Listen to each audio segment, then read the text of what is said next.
प्याज में कुछ ऐसे बीमारी और उनके लक्षण जिनकी वजह से आपको भारी नुकसान झेलना पड़ सकते हैं। आइए विस्तार से उन लक्षणों और बीमारियों के बारे में हम आपको बताते हैं। यदि प्याज की पुराने पत्तियों में आपको पीलापन दिखाई दे रहा है, यानी उसमें नाइट्रोजन की कमी है, लेकिन ये लक्षण जो है जिंक की कमी के कारण भी दिखाई देता है। लेकिन आपको ध्यान में ये रखना है कि नाइट्रोजन की कमी के कारण पुराने पत्तियां या पूरे पौधा जो है पीलापन लिए हो जाता है, जबकि जिंक की कमी के कारण प्याज के जो पौधे उनके उनके जो नए पत्ते होते हैं उनमें पीलापन दिखाई देता है, और उन पत्तों के नसों में भी आपको हल्का हल्का पीलापन धब्बा दिखाई देगा। तब उसमें जिंक की कमी है, उस वक्त आपको जो है जिंक देना है।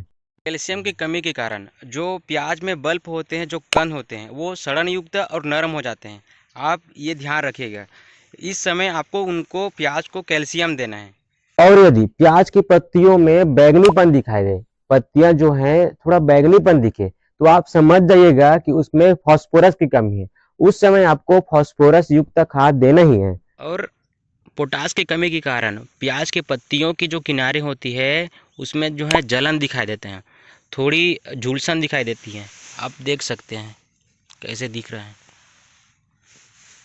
तो ये पोटास की कमी के कारण होता है। इस वक्त आपको प्याज में जो है पोटास देना है। और कभी कभी आप भी देखे होंगे प्याज के जो कंद होते हैं, जो बल्ब होते हैं, उनमें दरारें नजर आती हैं, या फिर असमान जो है उनके फल, उनके जो कंद है वो विकसित होता है। अगर ऐसा लक्षण दिखाई दे तो वहां जरूर बोरान की कमी है। उस वक्त आपको बोरान देना है। और आपके मन में एक सवाल जरूर आ रहा होगा कि आपको खाद कितना देना है। तो ये निर्भर करता है आपकी प्याज के एरिया पे।